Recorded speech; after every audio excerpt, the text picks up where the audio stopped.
আজকে আমরা বরিশালের একটা ঘটনা নিয়ে কথা বলবো আর এর শুরুটা শুনলে মনে হবে খুবই সাধারণ একটা ব্যাপার। হুম। আমাদের হাতে যে সংবাদ প্রতিবেদনটা আছে সেটা বলছে যে ঘটনাটা শুরু হয়েছিল স্রেফ বাসের ভাড়া নিয়ে একটা তর্ক থেকে। খুবই সাধারণ একটা ঘটনা।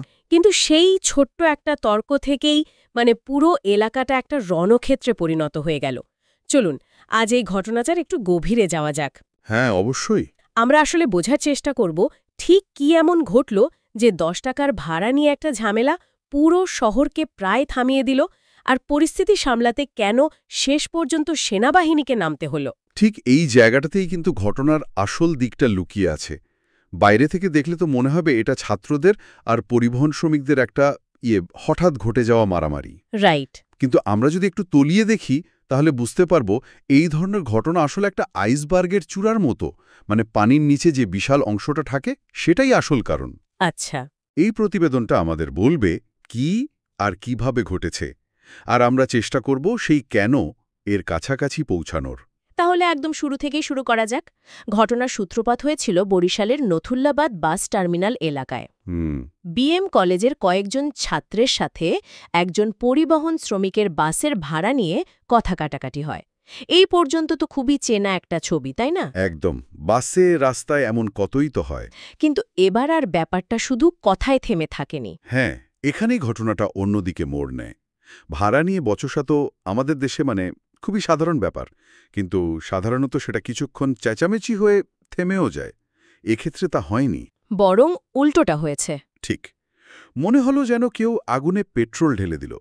এটা থেকে একটা জিনিস খুব পরিষ্কার বোঝা যায়, এই দুটি গোষ্ঠীর মধ্যে সম্ভবত আগে থেকেই একটা চাপা উত্তেজনা বা হয়তো একটা নিদবীরের কাজ করছিল।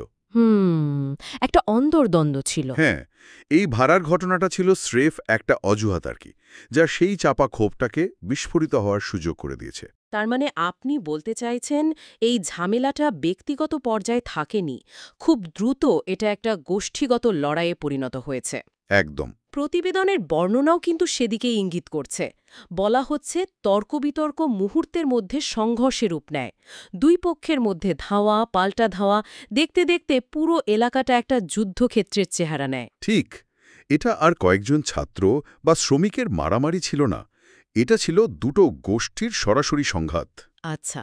এখানে গ্রুপ সাইকোলজির একটা দারুণ উদাহরণ আমরা দেখতে পাই। ব্যাপারটা অনেকটা মৌচাকে ঢিল মারার মতো। আপনি হয়তো একটা মৌমাছিকে বিরক্ত করেছেন, কিন্তু সঙ্গে সঙ্গে হাজার হাজার মৌমাছি আপনাকে আক্রমণ করতে তেড়ে আসবে, কারণ তাদের কাছে এটা একজনের ওপর হামলা নয়, পুরো চাকের ওপর হামলা। আচ্ছা আচ্ছা। এখানেও ঠিক তাই হয়েছে। বাস টার্মিনাল হলো শ্রমিকদের এলাকা, তাদের কাজের জায়গা।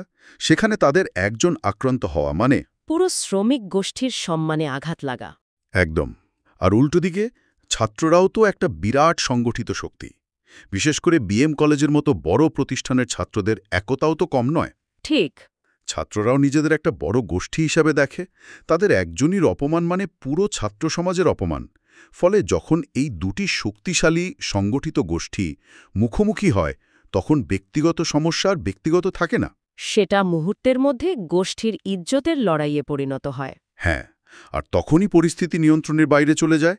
একজন শ্রমিকের সাথে একজন ছাত্রের তর্ক নিমেষে শ্রমিক বনাম ছাত্র যুদ্ধে পরিণত হয়। আর সেই যুদ্ধের ফলাফল ছিল ভয়াবহ। প্রতিবেদনের একটা অংশে ক্ষয়ক্ষতির যে বিবরণ দেওয়া আছে তা শুনলে চমকে উঠতে হয়। ব্যাপক ভাঙচুর চালানো হয়েছে। শুধু বরিশালের লোকাল বাস নয়, দূরপাল্লার বাস যেমন বগুড়া, দিনাজপুর, চাঁপাইনবাবগঞ্জ থেকে আসা বাসগুলোকেও ভাঙচুর করা হয়েছে। আচ্ছা। টার্মিনালে পার্ক করে রাখা অসংখ্য গাড়িও রেহাই পায়নি। প্রত্যক্ষদর্শীদের মতে ক্ষতির পরিমাণ ছিল বিপুল। এই ভাঙচুরের ধরনটা কিন্তু খুব গুরুত্বপূর্ণ একটা বিষয়।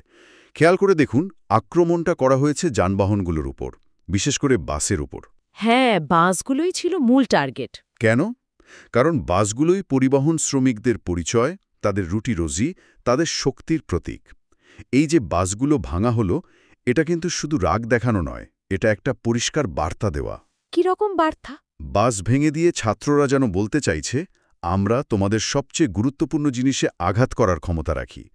এটা শুধু ইট পাথরের উপর হামলা নয়, এটা তাদের পুরো গোষ্ঠীর অস্তিত্বের উপর এক ধরনের হামলা। বাহ, এটা তো দারুণ একটা পর্যবেক্ষণ। এই সহিংসতার মধ্যেও একটা ভাষা লুকিয়ে আছে। ঠিক।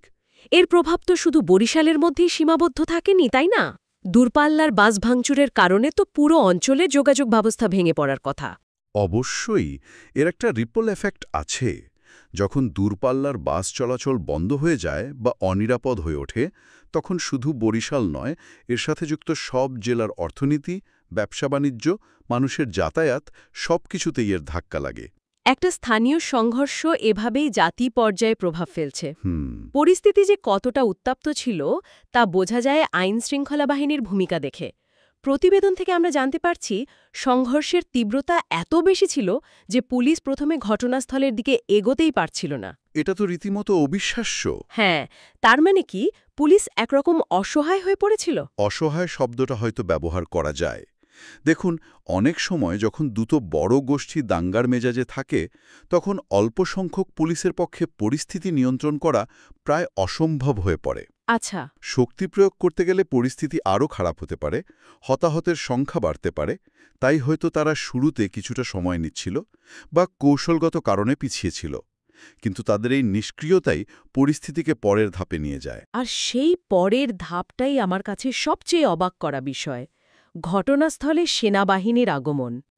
একটা বাসের ভাড়া নিয়ে ঝগড়া থামাতে শেষ পর্যন্ত সেনাবাহিনী নামাতে হচ্ছে, এটা ভাবলেই তো পরিস্থিতির ভয়ঙ্করতাটা গায়ে কাটা দিয়ে ওঠে। এটা শুধু ভয়ঙ্করতা নয়, এটা আমাদের সিস্টেমের জন্য একটা বড় অশনি সংকেত বটে। কেন? কারণ আইন-শৃঙ্খলা রক্ষার একটা স্তর বিন্যাস আছে। প্রথমে পুলিশ, তারপর র্যাব বা অন্য বিশেষায়িত বাহিনী। যখন এই সব স্তর ব্যর্থ হয়, তখনই কেবল সেনাবাহিনীকে ডাকা হয়। মানে হলো, পরিস্থিতি এতটাই নিয়ন্ত্রণের বাইরে চলে গিয়েছিল যে রাষ্ট্রের কাছে শেষ অস্ত্র ব্যবহার করা ছাড়া আর কোনো উপায় ছিল না। সেনাবাহিনীর উপস্থিতির কি কোনো মনস্তাত্ত্বিক প্রভাবও ছিল? বিশাল প্রভাব ছিল। সেনাবাহিনীর উপস্থিতি বিবাদমান পক্ষগুলোর কাছে একটা পরিষ্কার বার্তা পৌঁছে দেয় যে এবার খেলা শেষ। তাদের সুশৃঙ্খল উপস্থিতি, ভারী অস্ত্র এবং কঠোর ভাবমূর্তি একটা মনস্তাত্ত্বিক চাপ তৈরি করে। যে ছাত্র বা শ্রমিকরা কিছুক্ষণ আগেও হয়তো পুলিশের গাড়িকে পাত্তা দিচ্ছিল না, তারাও সেনাবাহিনীর সামনে পিছু হটতে বাধ্য হয়। প্রতিবেদনও তাই বলছে। সেনাবাহিনী আসার পরই পুলিশ এবং অন্যান্য বাহিনী মিলে যৌথভাবে অভিযান চালিয়ে পরিস্থিতি নিয়ন্ত্রণে আনে। এই যৌথ অভিযানই প্রমাণ করে একক কোনো বাহিনীর পক্ষে সেই রণক্ষেত্র শান্ত করা সম্ভব ছিল না।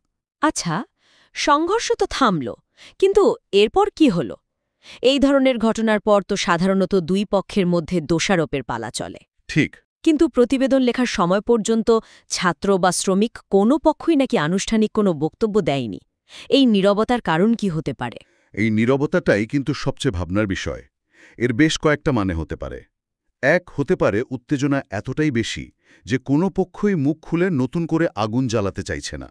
আচ্ছা। দুই, পর্দার আড়ালে হয়তো স্থানীয় প্রশাসন বা রাজনৈতিক নেতারা কোনো একটা সমাধানের চেষ্টা করছেন, তাই দুই পক্ষকেই চুপ থাকতে বলা হয়েছে। অথবা তিন, এবং এটাই সবচেয়ে উদ্বেগের, দুই পক্ষই হয়তো পরবর্তী পদক্ষেপের জন্য প্রস্তুতি নিচ্ছে। এই নীরবতাটা আসলে ঝড়ের আগের শান্ত পরিবেশও হতে পারে। আর সে কারণেই হয়তো পুরো এলাকা জুড়ে অতিরিক্ত পুলিশ মোতায়েন করা হয়েছে। একদম। তার মানে দৃশ্যত পরিস্থিতি শান্ত হলেও ভেতরে ভেতরে উত্তেজনা রয়েই গেছে। ঠিক। অতিরিক্ত পুলিশ মোতায়েন করাটাই হলো প্রশাসনের পক্ষ থেকে একটা স্বীকারোক্তি যে বিপদ এখনও কাটেনি। মাটির ওপরের আগুন নিভলেও ভেতরের আগুনটা এখনও জ্বলছে। তাহলে পুরো ঘটনা প্রবাহটা যদি আমরা এক জায়গায় করি, বরিশালে বাসের ভাড়া নিয়ে একটা মামুলি তর্ক, যা দ্রুতই ছাত্র আর পরিবহন শ্রমিকদের মধ্যে একটা গোষ্ঠীগত সংঘর্ষে পরিণত হল।